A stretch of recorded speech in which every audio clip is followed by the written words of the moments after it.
tuned into TobiTalks, episode 29. From house calls to children's books, Dr. Scharmaine Lawson is transforming healthcare. As a human race, one of the things that we can definitely relate to is health.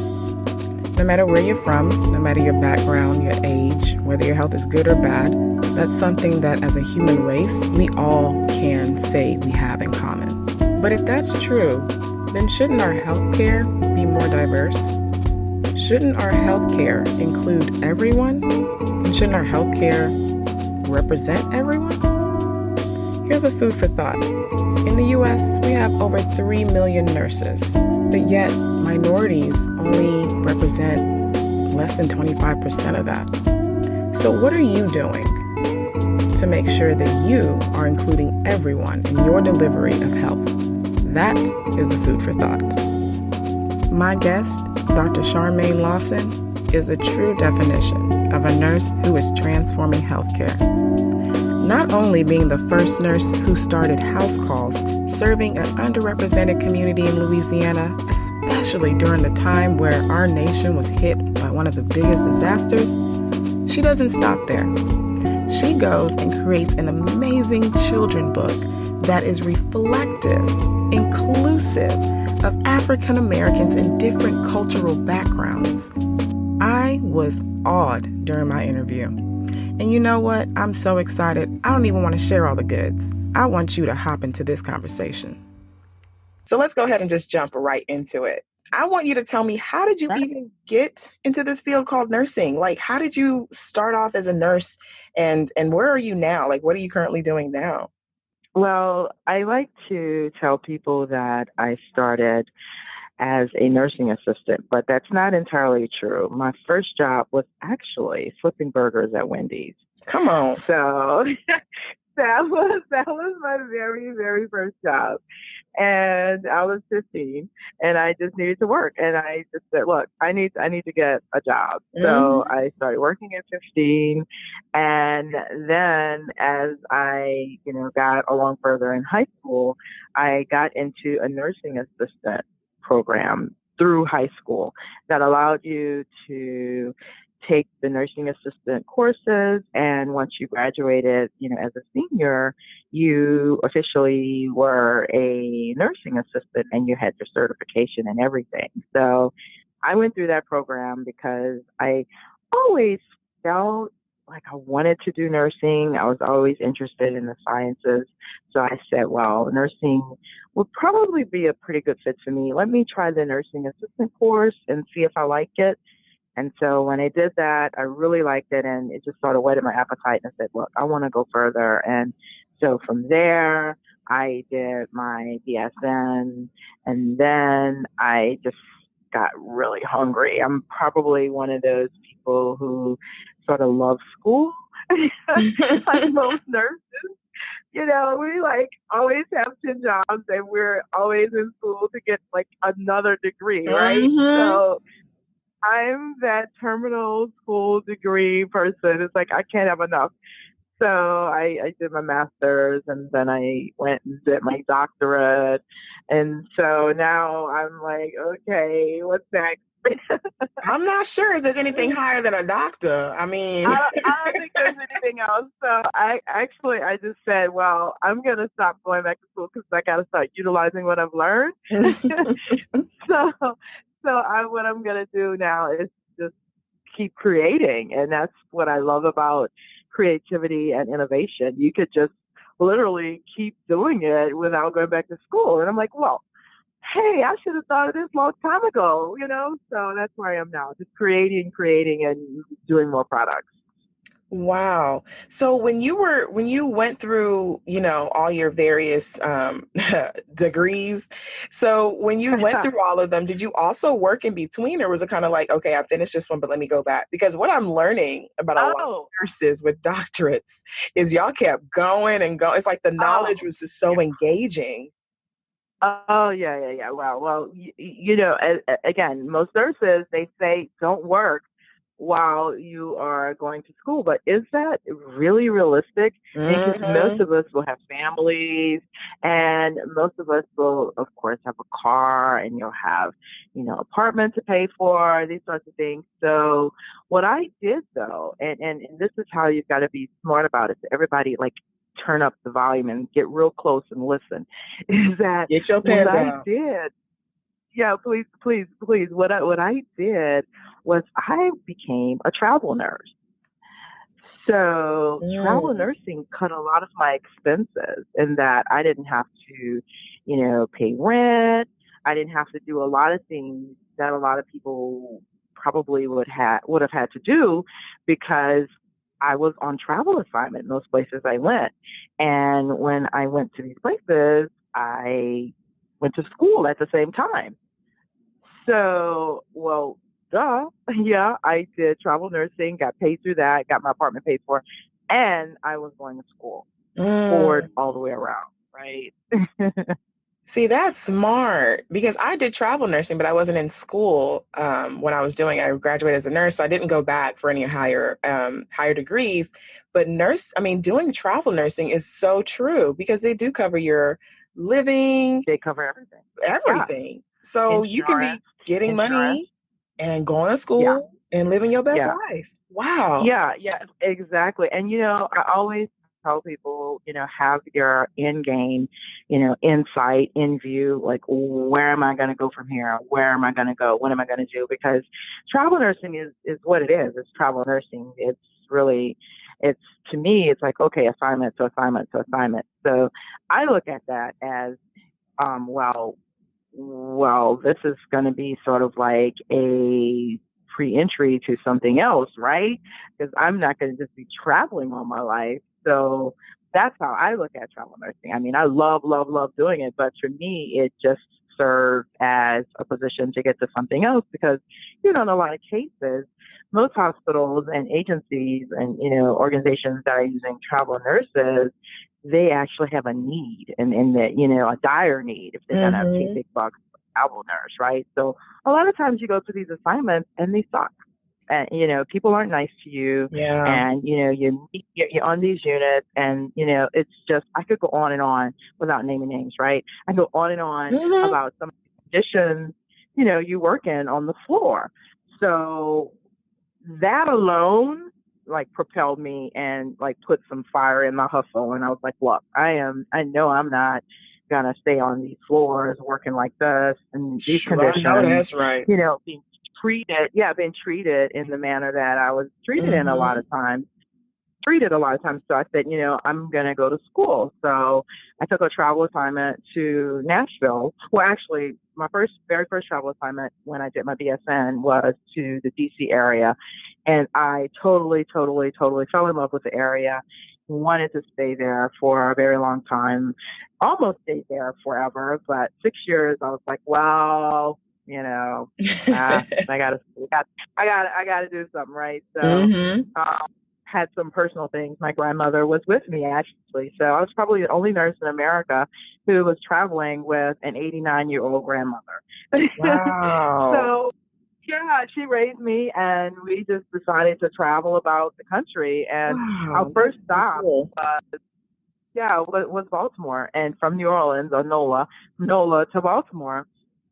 And we stayed there until she passed. And we didn't really get a chance to travel much because we enjoyed, the tri-state area so much, Mm. DC, Maryland, Virginia. So we didn't really go anywhere. But while we were there, we got a chance to see a lot of the area, and she got a chance to own her first home. So it was Wow. very, very, yeah, excuse me, rewarding to live on the East Coast and to, pursue some of my dreams being in the DC area. And that was during like the late 90s, early 2000s. Yeah. So, first of all, that's amazing. I think you're probably the only person who truly did travel with their grandmother 89 because I don't think I've ever heard anyone. I That is think I so was. dope.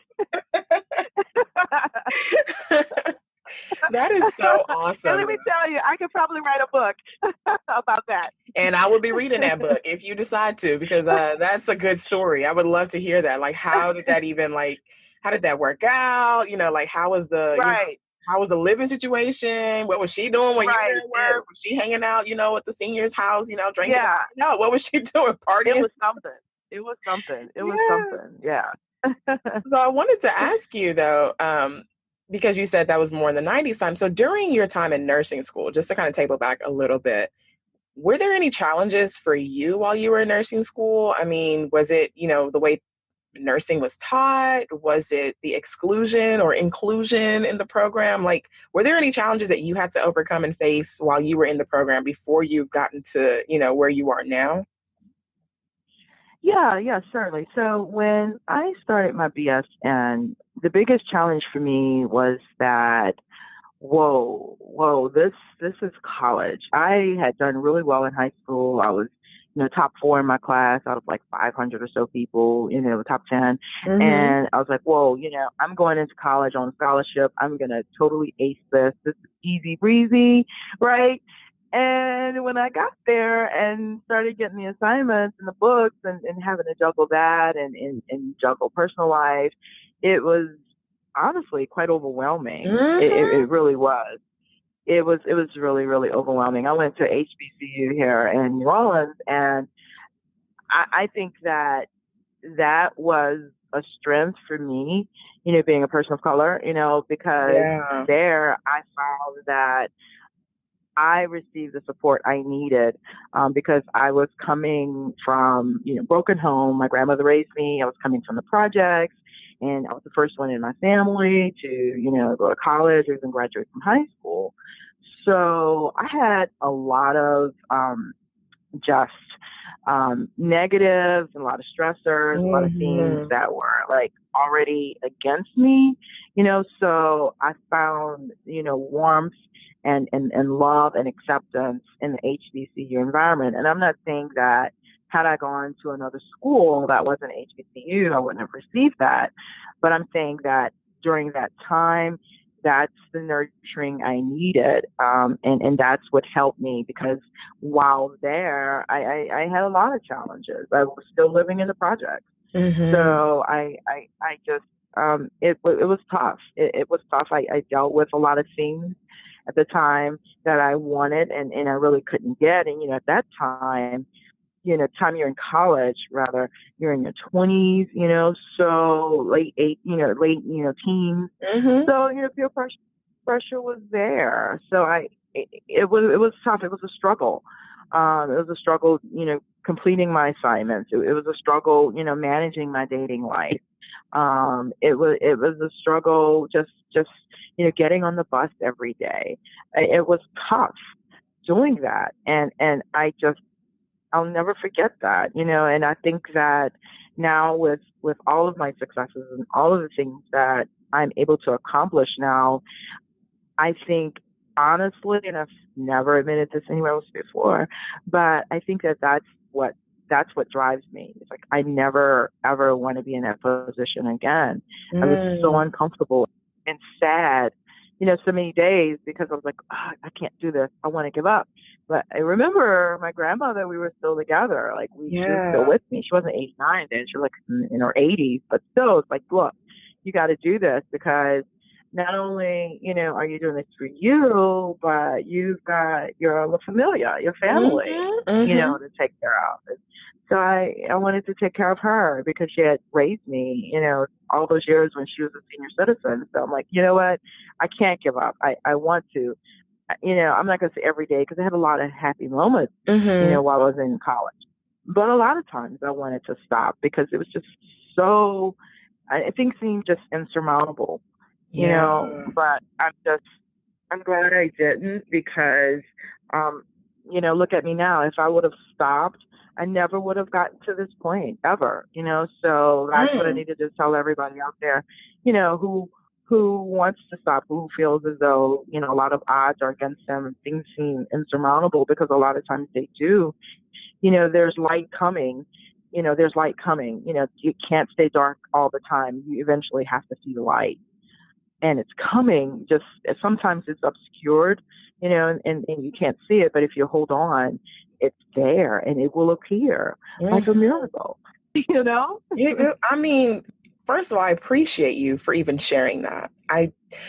It's, I guess it's just a refreshing thing to hear, because a lot of times, especially when I was in nursing school, everything you said was exactly how I felt.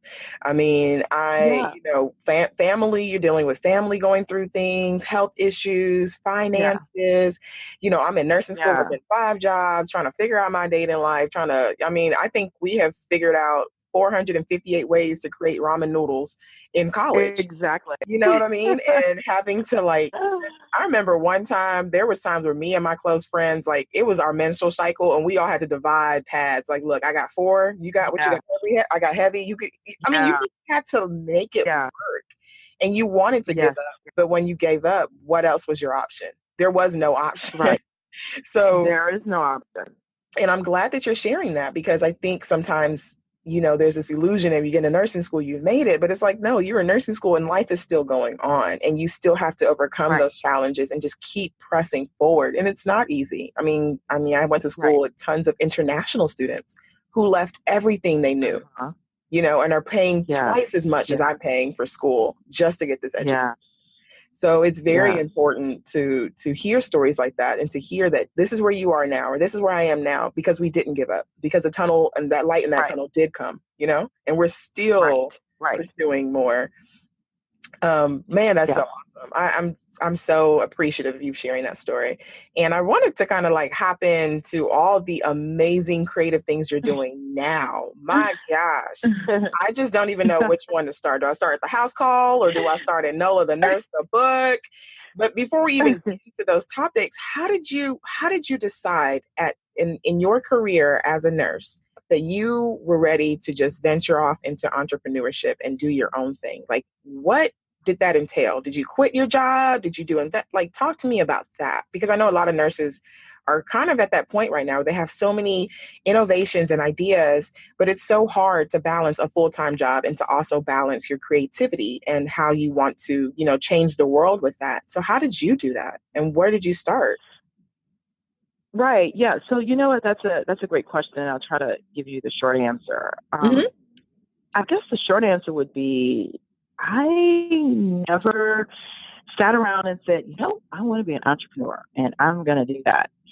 But when I look back on my life, particularly my career as a nurse, I see subtle hints of the entrepreneur there. And just one example was, for most of my career, particularly after I became a travel nurse, I was just pretty much an independent contractor. Mm. I would work float pool and, just tell them, what unit I wanted to work on. So those were early seeds of independence that I enjoyed, and and really risk taking things and skills that I was cultivating early on in my career, because if you're going to take a job as a pool nurse or take a job even as a travel nurse, one, it's risky because you may say, well, these are my dates, this is when I'm available, this is where I want to go, but chances are you may not get it. So I took a risk early on. I was early on taking risk in my career with, hey, signing on for some things that I may not get and saying, well, you know what, I may not get paid. Not that it didn't bother me, but the fact that you want to take the risk and risk everything that you may not get paid and be able to pay your Hmm. rent, you know, that's there's something to be said about that. So, I've thought about that a lot, even lately. How did I get to where I am now? What, did I always want to be an entrepreneur? The answer is no, but I've always taken risk, and I've always said, you know what, I want to try it. I've always been open to try different things and new things. I've never been one to say, I just want to stay here in New Orleans and work, on med surge forever. That's not me, At but all. let me just say this. I need to say this. There's nothing wrong with the person who decides that, who says, you know what, I just want to stay here in Salt Lake City and work on, PACU and be here, 7 to 7 forever. Hmm. That's, there's nothing Yeah. wrong with that. There's a spot universe for that person as well who wants to do that. I mean, we need, of course, more people who want to, stay on the unit and take care of patients. Because, if everybody did what I did, who would be on the unit, right? Exactly. So, I'm just saying and so that's how my story started. I didn't just wake up and say, oh, I want to do it, but I had early signs of being a risk taker, which is so important in being an entrepreneur, and had early signs of just saying, you know what, I'm going to be creative with my career and make creative career choices.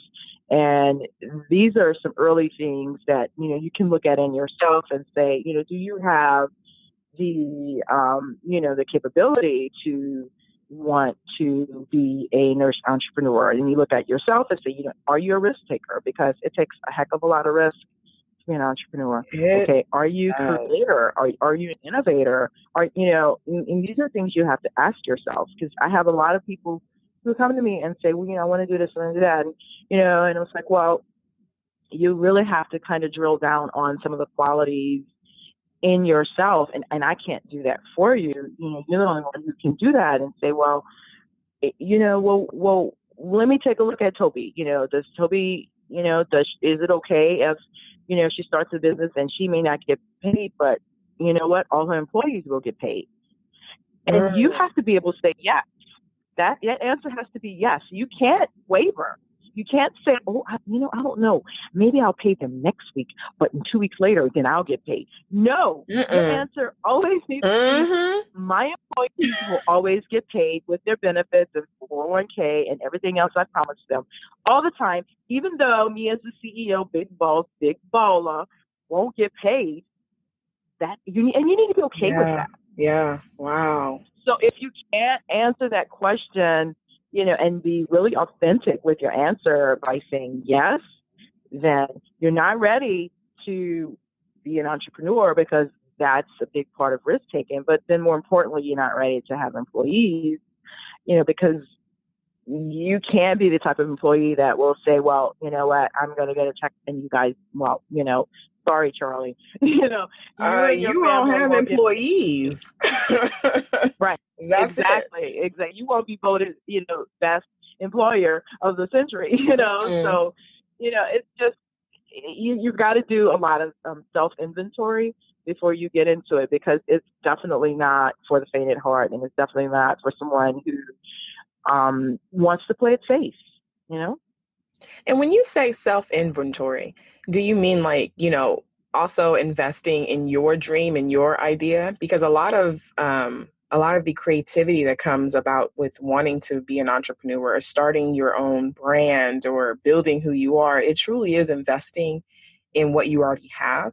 So when you say self-inventory, can you talk a little bit more about what did you do or what did you have to do to start investing in yourself and building up your brand before you have now gotten to the level that you are now?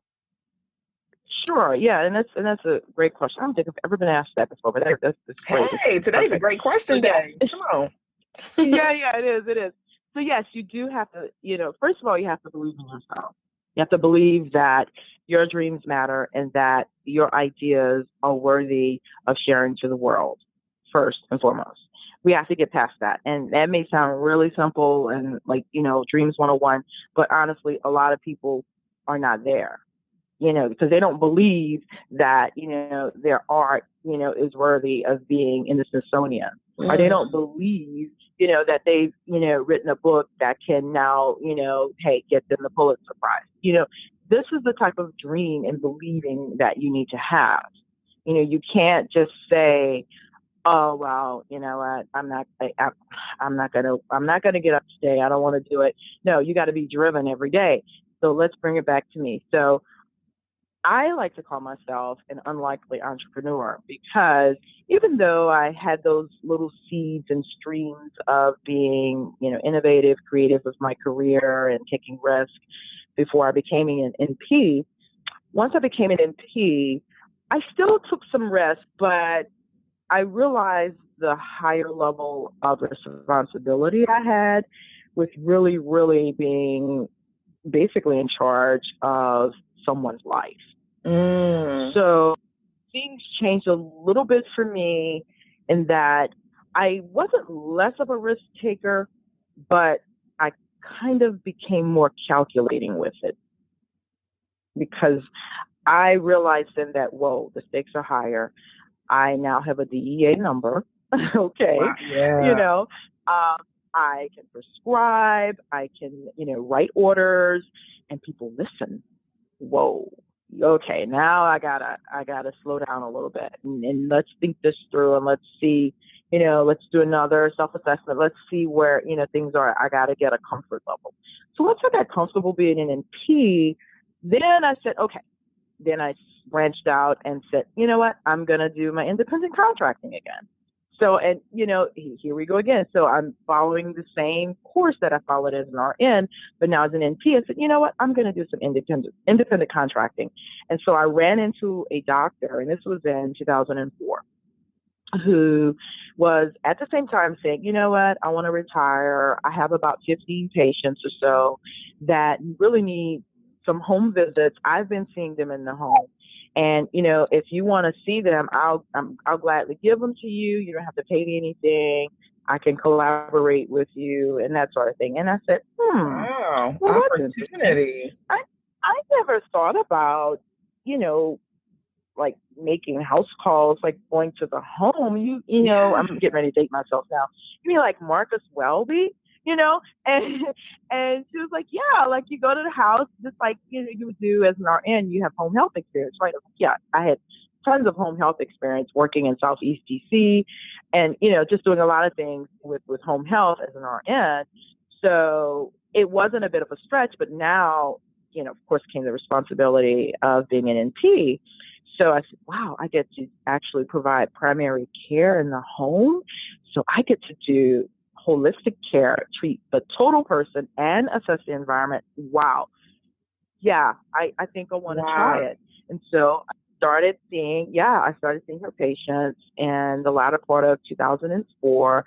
And I still wasn't sure if I really wanted to make it a full business. I was just kind of like, just trying it out. A few patients, a few this weekend, a few that weekend. It just kind of refilling some meds, that kind of thing. And I still had my full-time job, which was with a local MD who actually, when I say full-time, it was basically I was independently contracted with him, basically 5 days a week. I could totally make my schedule. Again, there's my creativity again, right? So he let me totally make my schedule and do what I want to do, and that was perfect for me. So I then began seeing patients more as he said, well, you know what, if you want to give me 3 days, fine, I'll take 3 days. So then I started using 2 days to see the patients that she had given me. And slowly but surely, this was in 2005 now. So in 2005, in March of 2005, I had started to see enough, whereas I said, you know what, I think I want to do this. I think I want to make it official and start my business.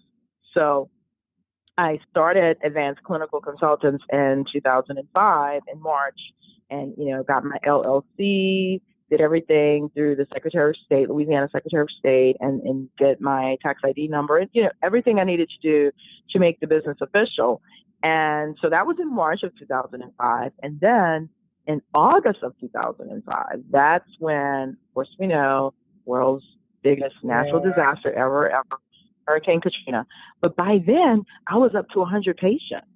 Wow. I had amassed, 100 patients from this little community in Southeast Louisiana with all these patients who were, mamas and dads, uncles, and what do they say, parents and nanans, and, all these people who were related, in the community, the post office workers, everybody, just like, oh my God, you're providing the care we needed community. And it was in a rural part of Louisiana.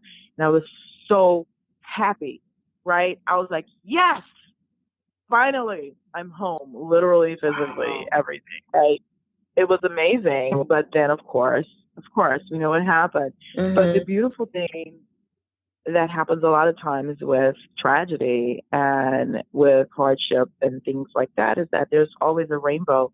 Remember, there's always a light after the darkness, right? There's a Mm-hmm. beautiful light after the darkness because Katrina was a dark moment, but the beauty of it all was that I was able to, and fortunate and blessed enough to come back to New Orleans 2 months after everything had been wrecked here. So I got back here in October and I hit the ground running, searching, trying to find my people. And I was able to find them and try to locate them and get records because I had everything digitalized. And that was the one thing, too, speaking of innovation. I had everything basically on my Palm Pilot, again, dating myself, but it was on my Palm Pilot. And that was basically my early entry into the EMR world. Everything was there. So I was able to come back and start seeing my patients. And, most of the hospitals, they were, basically shut down because they didn't have Yeah. records.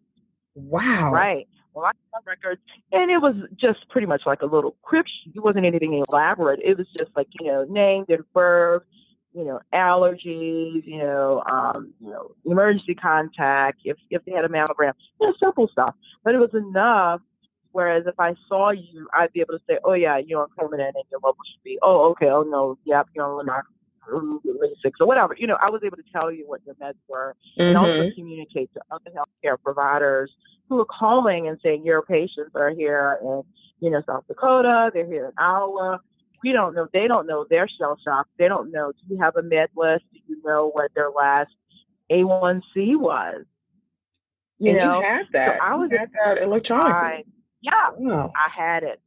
I had it. So that's that. And then and that was the light. The light was beginning to come after the darkness, and that I was able to really help so many people after the storm, so much so that by the time December of 2015, now remember I got here in October, right? The storm was in August. I returned in October. In December of 2015, I had 500 patients. Wow. Yes, Look at 500. God. Everybody displaced, everybody, like 10, 12 people living in a house. We're talking people, you go to the home, their roofs are halfway on, we got holes in the floor. We got people sharing, the orange industrial commercial line to the other house, trying to get electricity from them. It was just, it was a war zone. It was crazy, and that's another book too that's coming. But, my point is that the light was coming, the light was here, and that I was able to give back and share so much, and that I didn't even think about what was going on with me. Didn't even think about the fact that, I had to totally, like redo all the floors in my home. Thank God I didn't have flooding in my home. But my office where I had started my practice, I had to like totally do that. That was gone. And so I Mm-hmm. had some hard well, but I couldn't think about that because I was so excited and so happy about being able to provide services and be a true servant. You say, you're going to nursing because, I want to help people. And, to me, the epitome of being a nurse is, and the definition should always be, I'm here to serve, you Yes. know. And when you have an opportunity like that to come back and say, you know what, I want to help and you can do it. And then like so many people get help. It's like such an amazing thing. It just is, it's like, oh And a my God, I'm great getting teary right feeling. now because, Yeah, you can't it's, even pay for that feeling. yeah, you can, you're like, oh my God, I did it. I can really do something, incredible to help people.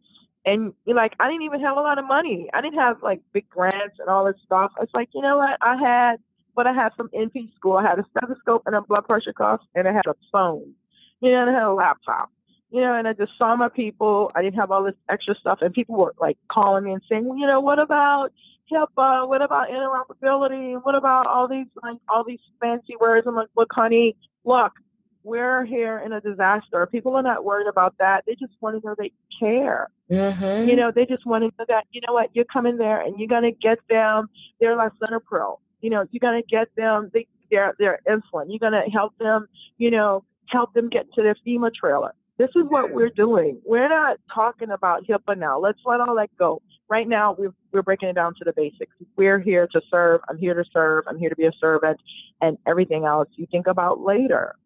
So, when you can get to that point and be able to do that, it's really very moving and life changing. And I'm like, I've never been the same. And that all started because you decided to take a risk. And I Yeah. mean, to be this, I never even knew like nurses, like especially advanced practice nurses, could do house calls. I never knew that was a thing. All I knew was nurses, bedside, hospital. That's it. I didn't know that you can venture outside. And it just seems like because you took that risk, and even though in this tragic situation, an opportunity of you being able to deliver health at that time was just, it was perfect. It literally was perfect. Yeah.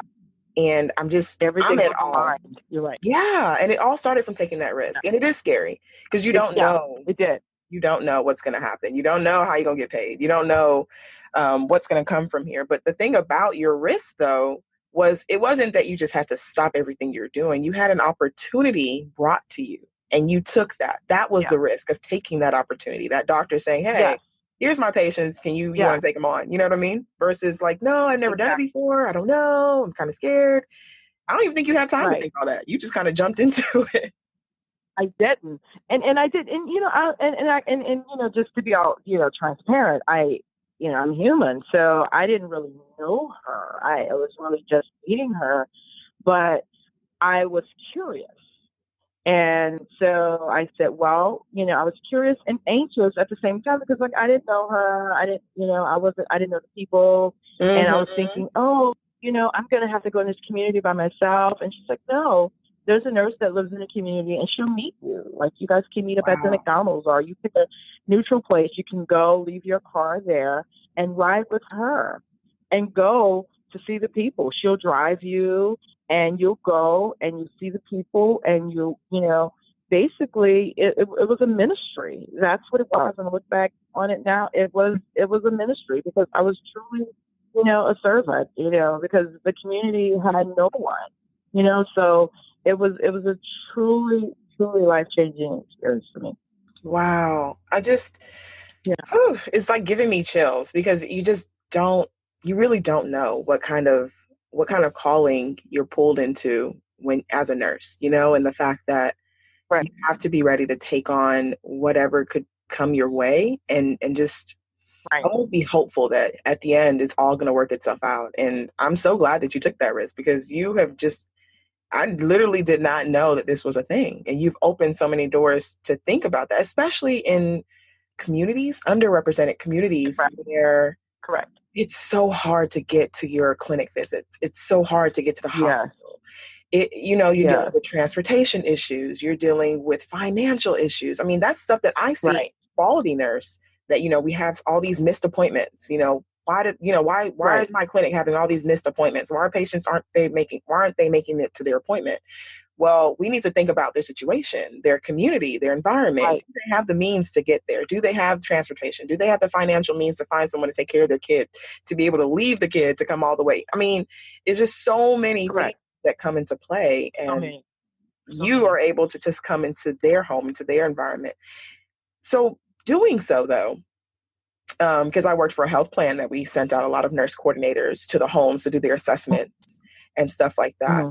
What kind of challenges did you face, now that this is your own business, being a house call, being on house call and being able to see patients at their homes? What kind of challenges do you face in these kind of situations?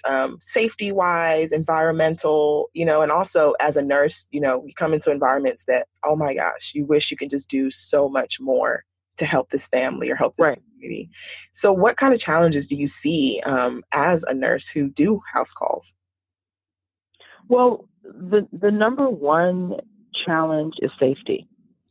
And that is something that is not to be taken lightly in any neighborhood you go in. And I think a lot of people think, my patients, I make house calls, but, they live, 90210 zip code or, whatever. They live here, they live there. But, last I checked, Rihanna's house was getting broken into too. So, Mhm. it Hello. doesn't matter where you go. Crime, is everywhere. So the onus is on the provider, the nurse going out there to be careful and just be smart. Watch where they're parking, not be on the phone. And in certain neighborhoods that I go to, not as much so now, but what we started doing was I started taking an NP student with me, Oh, or I would have, yeah, a medical assistant, or we'd go buddy, or I would meet the home health nurse there. So there would be someone else in the environment that was basically a hazard, high drug traffic area, or an area, whereas it's in this case here, being in the area of the hurricane, would have one house on the block and the rest of the houses are abandoned, or mm, that kind of, which is kind yeah, of scary. And only a house on the block with electricity, all the other houses are abandoned, and you have to drive down the street and there are no lights. So what are you going to do? Patient needs the insulin, or that kind of thing. So again, be smart. Don't go by yourself. Take someone with you. Let's focus. Let's be present in the moment. Let's not be on our phone. We don't want to have any distractions at all. Let the patient know that you're coming, that sort of thing. So that's the major concern that I always have. The other thing is that when you go into someone's home, you always have to remember that what makes house calls unique is that when the provider goes into the home, the roles switch between the provider and the patient, and that when the patient comes to see you at your traditional setting in your clinic, well, you know what? You're in control. You're in charge. They come to you and you get to say X, Y, Z. Well, it flips in house calls. Everything is now in the patient's corner. You're going into their world. They're in control. So, you can ask kindly, Miss Mary, can you put your chihuahua up? Miss Mary, can you not smoke like 2 hours before I come because I don't want the smoke in the drapes? All of right. that. You can say all that, all you want. But, the reality is when you get there, she's going to forget, and you open the door, the chihuahua's going to come out and bite you on your ankle, and she's going to have a cigarette in her hand because she's all nervous. Mm-hmm. You know, She so, is. it's just, yeah. So these are the things that you're going to deal with. I've been chased by dogs down the street. Oh my God. I have been, and I was running. Wow. What? Was I running? Let me tell you, you couldn't tell me I wasn't an Olympian. I was running with my bag, stethoscope flying, everything, running to my car. Yes, I was. Wow. Dog chasing it. I will never forget that day. But anyway, what I'm saying is that, all jokes aside, is that in the home it's unique because you have all types of barriers. You have, some things that you may sit on, some people, some unwanted guests may come. So think of it as you're walking into basically a minefield. You don't know where you're going to step, but something's going to happen because you don't have the control. And if that's okay with you, again, back to risk taking and being an entrepreneur, if that's not okay with you, then you shouldn't try to go into the niche of house calls, provide primary care in the home, because it's something unlike you will ever experience in your traditional role as an NP, right? Because Mm-hmm. you got to think on your feet if XYZ happens, or if you get there and they don't have insulin, or you get there and, this person, doesn't have their oxygen, or the oxygen is out, or what, it's really not a job for a new grad, because you've really got to be a MacGyver kind of Yeah. nurse. You Yeah. got to be able to kind of fix stuff right now. And let's not, you may be in some areas where you don't have a strong tower to get a cell reception. So who you gonna call? Mm. Right? So On you top got to of fix protecting it. yourself. Yeah, you have to know. You have to be able to fix it, or at least look like and at least not panic. And that's the key. Don't panic. It's all right. It's okay. You gotta get help. So be able to do those things that kind of neutralize situations. And a lot of times that critical thinking and ability to neutralize situations doesn't really come, with a new grad because you haven't had enough experiences to practice. Not that, you can't do it. Well, we know you can do it because you finished a master's degree and you passed the boards. Okay, well, let's let that marinate. You can do it. Mm-hmm. But you haven't had enough experiences to teach you how to navigate the different barriers and the different hazards that will come in the field. You just haven't had it, So it'd be unfair to say, oh yeah, let a new grad go out there and do house calls. Well, that's okay, but house calls, that environment presents a whole nother level, a whole nother layer of hazard that you wouldn't see in a traditional setting. And, that's important that you say that. And I love how you said that you actually bring a new grad FMP with you. These are the exposures that I personally, and not other nurses, we wish that we were exposed to in nursing school in our clinical rotations, because all of our clinical rotations has always been in the unit. Oh, med-surg, OB, pediatrics. But they've never really taken us outside of the hospital walls, unless you're doing community health. And community health, you just volunteer at a food shelter or a nursing home. Yeah. Why is that only community health? Why can't we be able to be assigned to a field nurse and see what that is like? Why can't we be assigned to a improvement nurse or a nurse informaticist, and just be able to see the other options out there and the other roles, right? The other roles, and this would definitely prepare them to see, like, wow, as a nurse, you don't have your whole team environment on the field in these communities. You are by yourself. In the unit, if you call a code, we got all these kind of people rushing in, everybody coming through. Correct. Or right. If something goes down, hey, I need some backup, I need help. But you are literally the only one on that field. And you can't learn that. Yeah, there's no training. Right. No one trains you for that. You learned as you go. So how do new grads or nursing students who are potentially wanting to be in this kind of role, how do they get exposed to this? Should there be other nurse practitioners that are doing house calls or doctors doing house calls, be able to let nurses shadow them in these environments to see what it's really like? What are your thoughts on that? I do. I think that, now there are more. I mean, since when I first started in 2004, there are more nurse practitioners now who are providing house calls. There are more physicians now who are doing the same, or who are opening businesses and employing NPs to do the house calls. So there's a bit of a resurgence of the role of the NP in the home. So finding a person who is making house calls will be a little better, but it's still pretty bleak, because still to this day, where are we now, 2018, I'm still the only one. Well, there's another agency. I'll take that back. There's another agency here in this city with nurse practitioners that are making house calls. But in 2004, in 2005, when I actually incorporated the business, I was the first one to do so in the state as an NP. So that just shows you how far we've come, sort of. Like I said, now we're in 2018, and we have another company now in the area that has NPs that are, providing home visits. But, honestly, they've actually called me. They've sent their representatives to take my course.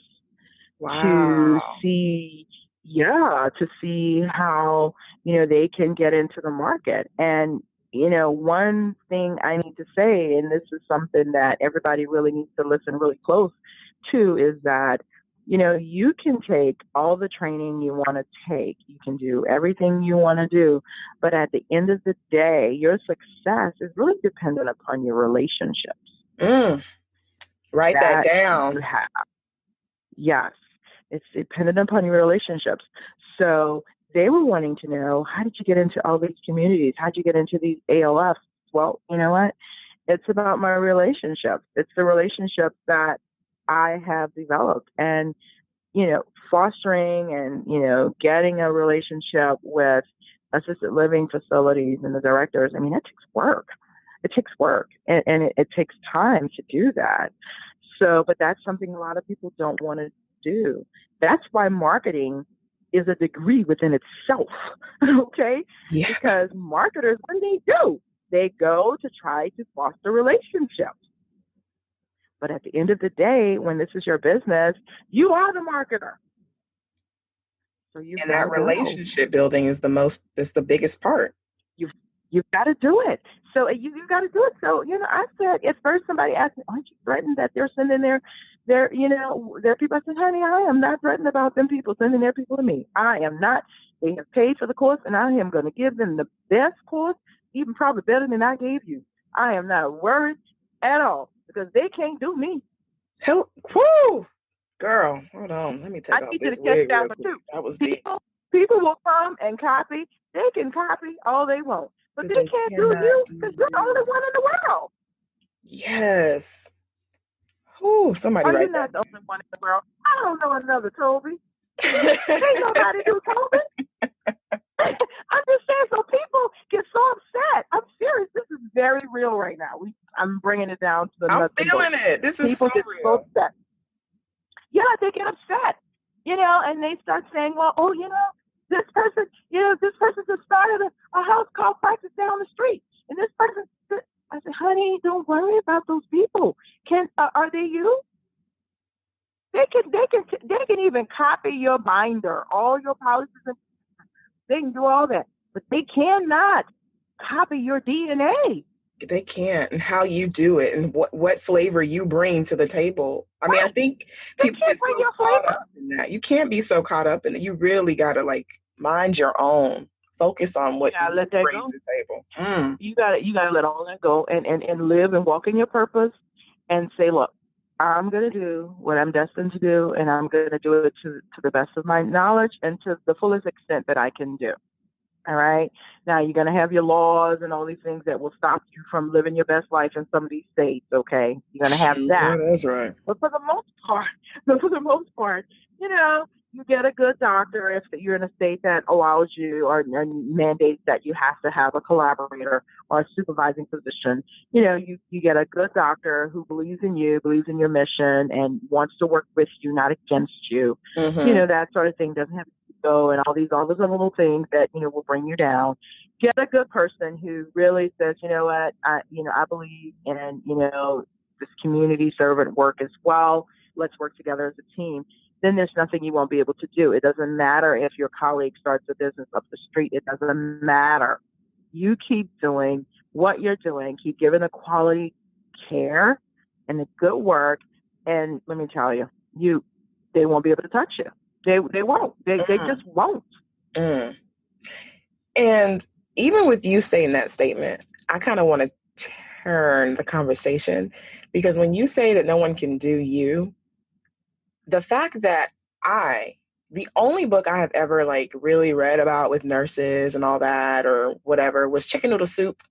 And that was back when I was in fifth grade, sixth grade. And that's when I was like, oh, wow. And it's just reading stories, never seeing a visual image of what someone looks like as a nurse. Besides when you Google online and you predominantly see one race and you really don't Yeah. know what it's like to be a nurse, especially growing Right. up. And the fact that when you said, do you, and you brought us a book for minorities in our field, my mind was blown. I was like, oh my God, it's a Black girl on the book? And she got the fro out? And she got what? I'm shook. I'm shooketh. I'm shooketh. Because I just wanted to know how we've always known that this was a need, but to say to do you and do what is passion on your heart, you created a book for girls, young girls, to see a reflection of themselves, in the healthcare field. Because in all reality, I think we highlight, no, I love my doctors. Okay, let's make sure disclaimer. I love doctors, but when all I see is doctors, and it doesn't seem to highlight that, oh, you can be a nurse, and this is what I look like as a nurse. This is what I'm going to do as a nurse. Your only goal is to pursue being a doctor. Especially growing up Nigerian, that was one of the top 5 things you're allowed to be: a doctor, a lawyer, engineer, a pharmacist, and then a nurse if you couldn't make it to the doctor part. And even if you're a nurse, you need to go for your higher degrees because they need to have some other credentials besides just nurse. So how did you come up with this idea of making this Nola the Nurse book? And I mean, the series and everything. Like, tell me about that, because this is amazing. I mean, she got the high bun, she got the fro out. She just living her best life. I'm shocked. Yeah, and let me tell you, NOLA, of course, is the acronym for New Orleans, Louisiana. So I need to say that. So NOLA is a nurse, I tell you, and I'm going to try not to get emotional with this, but NOLA was born because my daughter, who's now 8, actually, when she was about, 15 months old, I started saying, you know what, I want to build her a little library so, she can have books to read. And I said, oh, you know what, let me see if I can find some children's books that talk about the role of the nurse or the nurse practitioner. And I already knew about the lack of melanin in the kid-lit world, the children's literature world. So I said, okay, but let me look. Okay, did my due diligence, did my search on Amazon, Barnes and Noble, and didn't find anything. I found something and just, I don't know what it was, but it wasn't enough to whet my appetite. Whereas I said, I want to buy it. I want to, put it in my library. So I said, well, you know what? I got to do something about that. And that's where the innovation comes. Whereas you want to fill a need and you're willing to make the sacrifice to fill the need. That's the other part of it. Because you can want to fill a need all day and never do it because you don't really move out of your seat and you don't put the energy and the resources behind it to make it happen. Right? That's a whole nother story, a whole nother talk. Cool, but anyway, so I was willing to really, get my hands dirty and start writing. I always loved writing, so creative writing in college. And so that's my background. If I wasn't a nurse, I would have been a jazz musician, played trumpet all my life and whatever. That's another story too. But the point is, so I do have a background in the creative lit in that world, in that I love to read and write, right? Okay. So I started writing and just writing about a little girl who wanted to be a nurse practitioner like her mom. Oh, right. Very, very, okay. Yeah. Very original. Right. So yeah, but no, seriously, I wanted my daughter, and it was really written for her, with her in mind, and other kids too, but her in mind, in that she is darker complexion from me, and her hair is thicker, another type of texture than mine, and I wanted her to be able to see herself in children's literature and to feel loved and to know that, you know what, mommy did it and you can do it too. So it was written sort of as a book for her, so she could see, loosely what mommy did. And so Nola is really, if you saw my daughter, you would see, oh wow, yeah, because when she was little, she wore like an afro, or she wore like an afro puff, right? Aww. So I made sure that Nola, the character of Nola, was definitely darker, and that she had an afro, so there would be no mistake that she was Black. I wanted people to know that she was Black. I didn't want them to look like some people look at me sometimes and say, no. I wanted them to look at the character and say, oh no. And no, she blackity blackity black. Yep, she blackity black. So that's what I wanted, right? And so, and then the other thing, I always get called on this. People always say, well, you know what? She's got on a hat, a nurse's hat, and nobody wears white anymore. I said, honey, go on, sit down with all that. Okay. So the reason I did that was because everything needs to be strategic when you're being creative, right? Mm-hmm. So it's all sending messages as well. So I wanted people to, one, when they look at the character, immediately know that she's Black and immediately know that she's a nurse. Immediately. So yes, I know that nurses don't wear hats anymore. Okay, everybody knows that. I know that a lot of nurses don't really wear white anymore. Right? Okay, I know that. But it's a character. Yes. And so you have to make your character larger than life. And then it needs to be immediately identified by children. So immediately when you look at Nola, oh, there's a Black nurse. And that's the point. And here's the other thing. I'm going to put this out here. People always say, well, you know what? If she wants to be an advanced practice nurse, she's going to be a nurse practitioner. Should it say Nola the nurse practitioner? Okay, here we go. Woo. I'm going to go ahead and fix this too. I'm going to fix it. I'm going to fix it right now. Okay. So the reason I said Nola the nurse was because it was just a marketing thing. You know, Nola the nurse actually had more of a ring than Nola the nurse practitioner. And Nola the nurse actually cast a wider net, meaning more people would immediately identify with, oh, nurse. But once you buy and purchase, click, purchase, you will see, once you read the story, that not only is she a nurse, but she's a special nurse. She's an advanced practice nurse, which is a nurse practitioner, right? So that's the whole thing. It was global. It was more, you know, of a marketing thing, and just, you know, it just rhymed better. Nola the nurse, it just rhymed better. So that was my whole thing behind that. And so then wrote one book, and then again, loosely based on my life. When you make house calls, you know, you go into a home, you never know what you're going to get. So my thing was Nola, you know, saw her mom making house calls, and I can do that. So she starts taking care of sick baby dolls. But what she realizes quickly is that in taking care of her sick friend's baby dolls, she gets to the home, she discovers another culture. Every home she goes to, she's like, wow, this home is different. That home is different. And that's just how it is when you go to someone's home. Yeah. You encounter another culture. So you need to respect that culture. You need to take off your shoes. You need to, you know, whatever you need to do. You need to wear, you know, a hijab, you know, whatever. You know, you're going into another culture now, and you need to respect it. Wow. So her first home that she goes into, she encounters her friend that's from Kenya. So she gets to learn a little bit about the culture. But more importantly, in each story, what's central to most families is food. So she gets a chance to eat a meal specific to each culture that she encounters in every story. Wow. I wanted that to be because that's what really happens. When every home I go to, they almost always say, you want something to drink? You want something to eat? Honey, I just made some red beans and rice. Honey, I just made some succotash, whatever they make it. Oh, come on, sit down and get some gumbo. You know, that's what they do. And it's central to family and friendship. And that's how bonds are formed. And that's how it is when you truly make a home visit. You become a central part of the family. You are the healthcare provider.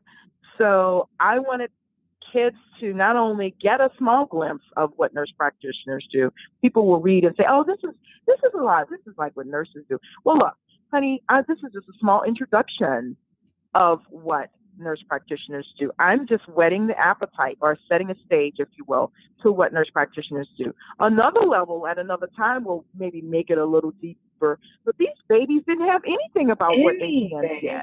Anything. Like, Right. There's no Nothing. book that I could give my goddaughter about, you know, a nurse and a character that she could see in her, you know, a reflection of herself. Right. You know, and they don't really know what nurses do. They just think that nurses are the lower, almost like a lower level of a doctor. Like, oh, you can be a doctor, so you be a nurse. You know, they don't really know what a nurse is. And every parent is striving for their kids to be a doctor because the credential seems bigger and you seem better and you seem more important. But to see a book that really showcases what I do as a nurse and how I get to interact with so many different people and culture. And you're not just teaching them about nurses, but you're teaching them about other cultures that they get to meet. I mean, this is amazing. Correct. Oh my gosh, forget chicken noodle soup. That's so important. This is dope. It's so important. And then at the end of each book, I supply the recipe to the meal that was cooked. Stop. Oh my God. I can't. Yes. I can't. You too much. I do. I wanted to do that because I'm like, you know what? I want to be different. I want it to have like a different touch. I want it to just, you know, just be a little different. The kids are going to want to cook that in their family home. Like, Mom, let's cook this recipe. You are just so... Yeah. That's what I wanted. I wanted it to be a little interactive, you know, because I'm a mom and my daughter, she likes to cook. She likes to do these things. So it's geared for kids from 4 to 8.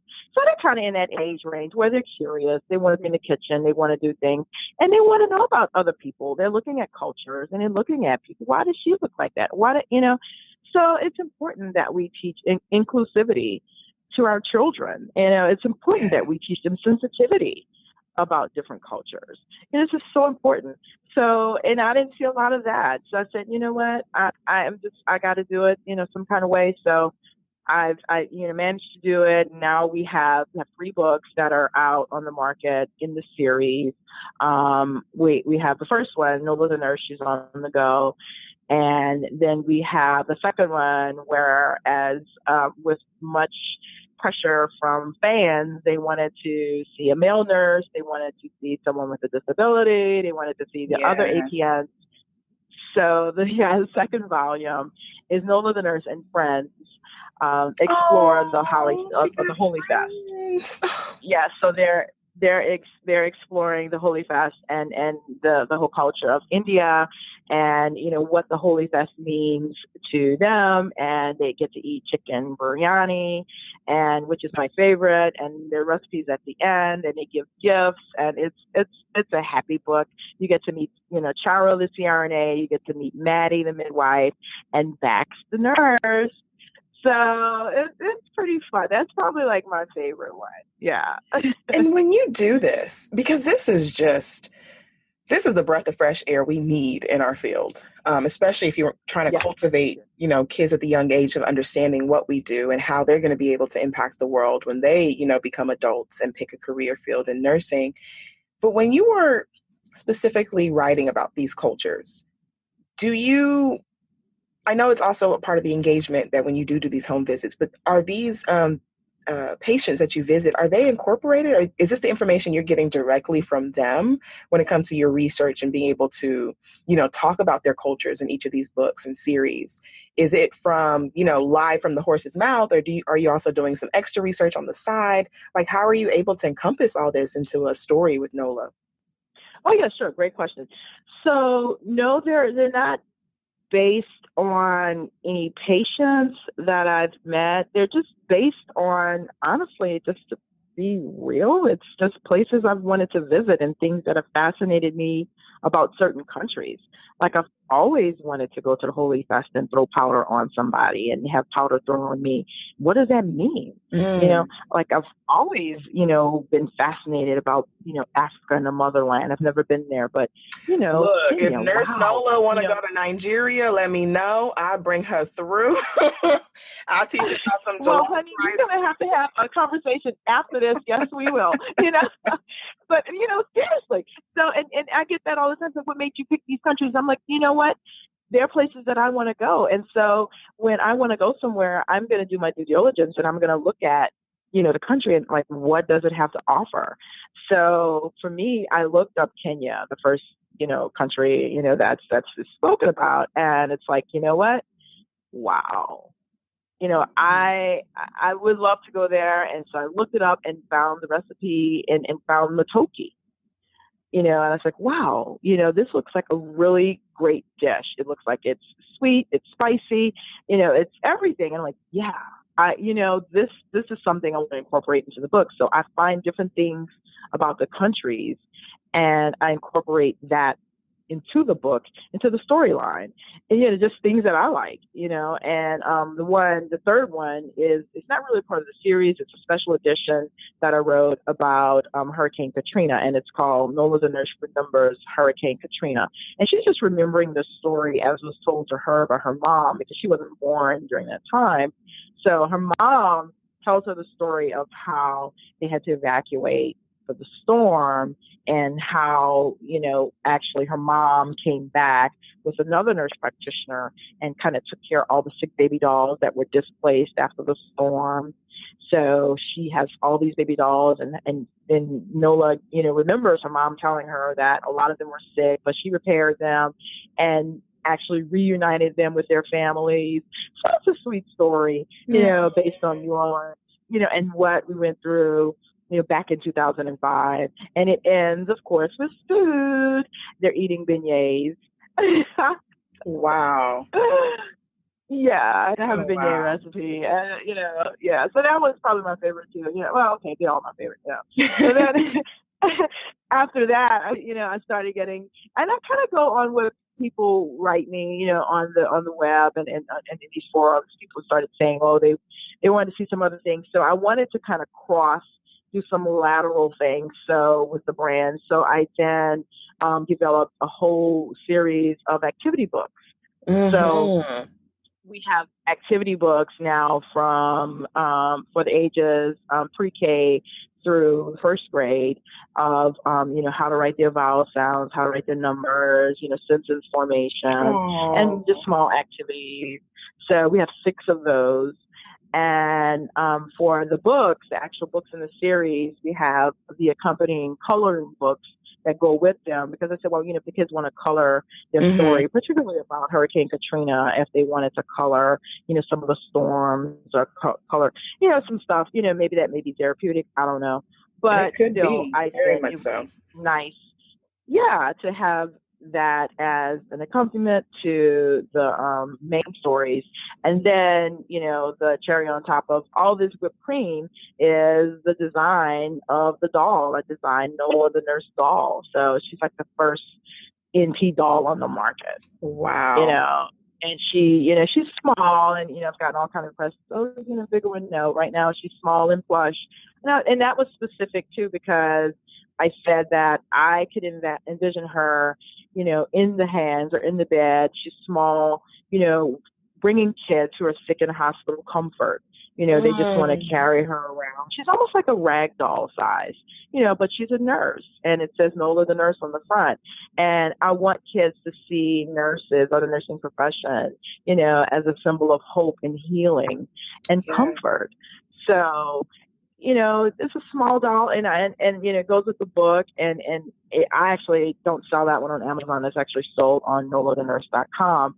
But there's a forethought to everything that I've done, and I'm just happy about it, and just happy to share it, and we've been going strong now since actually I wrote the first book in 2015, so we're 3 years in, and we just doing more. We're just doing more things, and just putting the brand out there more, and getting more recognition like this, and this is great. This is needed, because I, as a nurse, didn't know things like this existed. And this platform is to showcase that nurses are more than just healthcare workers. Like, we are out there changing the world, changing our perception, how we are viewed. And that's important. And it's all because you took a risk. It's all because you had an idea, you brought it to life. And it didn't take away from your role as an NP. It didn't take away from that. It's included in that. It's who you are. It's not just impacting our jobs, but we're impacting our community, our world.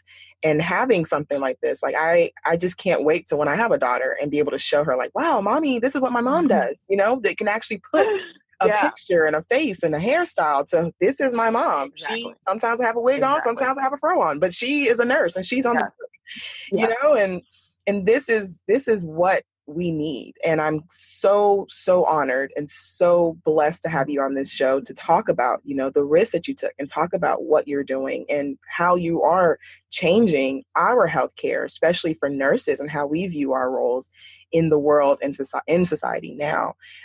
So as we wrap up, I want you to share with us, how can people reach you? Like, where are you? I know I Googled you and I found you.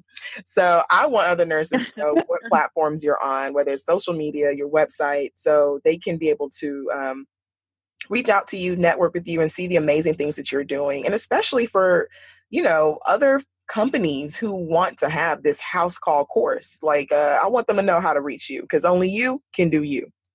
Oh, absolutely. Yes.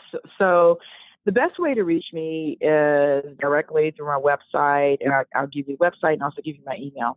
But the website is www.drlawson, LAWSON, N as in Nancy, P as in Paul.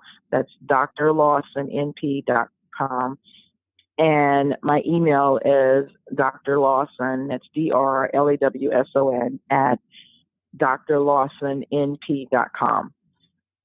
And social media, Twitter, and on Facebook, Nola the Nurse, and Twitter, it's drlawsonnp, and IG, it's dr_Lawson_NP. and Nola the Nurse as well as on IG. And let's see, LinkedIn, it's Scharmaine Lawson. And Facebook, it's Dr. Scharmaine Lawson, NP. And Nola the Nurse is on Facebook as well. Let me know what I'm missing. Let's see, Facebook, Twitter. There's so many platforms. I think if they just Google you, Dr. Lawson, all of them will come up. But yes, you're on Facebook, Instagram, LinkedIn, Twitter. And I'll also be having you on my website as well. So an easy link to your page. So people, if they are, after listening to this amazing interview and they want to know more, they can definitely click on and find out more about you. But I want you to definitely, for nurses out there, whether you're an aspiring nurse, a student nurse, or you already on the field, what inspiration and encouraging words can you give them, especially those who might finding a struggling time right now to, know what their calling is in this field, or if they have an idea and they just don't know how to go about it? What kind of inspiration or encouragement can you drop before we wrap up this interview? I would just like to say that if you have a dream or you have something that you're really, really wanting to see come to fruition, just don't give up. And I know that may seem like really cliche-ish, but it's really not. You have to keep believing in your dream, even when nobody else will, because you're the only one that can execute it. At the end of the day, when you have employees, they're not going to have your vision and your mission. They're there to get a check. So you have to constantly believe in your dream and execute it, even when nobody else around you believes in you. And I think that is probably the hardest thing to do when you're the only one. But at the end of the day, all you got is you, right? And your dream. And if you don't execute it or believe in it enough to execute it, then it's never going to happen. And so that's one. And two, about those dark times, I've said it before in this, in this interview, is that they're going to come, and you may be there now, but there's light. There has to be light that emerges. It doesn't stay dark all the time. So just know that the light is coming. And if you believe that, then it will come. It's going to come. It can't stay dark all the time. So just believe in that and keep hope in that. And you will soon see that, you know what? Okay. All right. This burden is getting a little lighter. Help is on the way. Things turn. Things turn. And I'm a witness. I've been around long enough to know that it's not bad always. You can't have bad all the time. There's light. I've had a lot of, bad times in my life, and I've seen the light come, days later, sometimes minutes later when it emerges to, so just hang in there, keep believing, and, surround yourself around people who believe in you, who love you, and who want to support you, and you'll make it, but you can't expect people to do the work for you. You have to execute your own dream. I hope you've enjoyed today's podcast episode. There were so many gems dropped. But let's be honest, who got time to replay, pause, and write down all that information shared? Shoo, I know I don't. But don't worry, I got you. Download TobiTalks app on Google Play for nursing resources, definitions, and so much more that were mentioned on today's episode. TobiTalk app features show notes that timelines the conversation and lets you click directly to the resource or definition. And it even lets you bookmark the gem for later. Listen, we're too busy learning how to save lives or even saving lives as nurses to deal with a replay button. TobiTalk app is your one-stop shop for podcast episodes and show notes. For more on TobiTalks, like the blogs and videos, go to my website at www.tobitalks.com. And I love to hear from you guys, so feel free to slide into my DMs on IG or Facebook and hit me up through email. That's tobitalks@tobitalks.com. Again, that's tobitalks@tobitalks.com. Till next time, I'll be talking to you soon.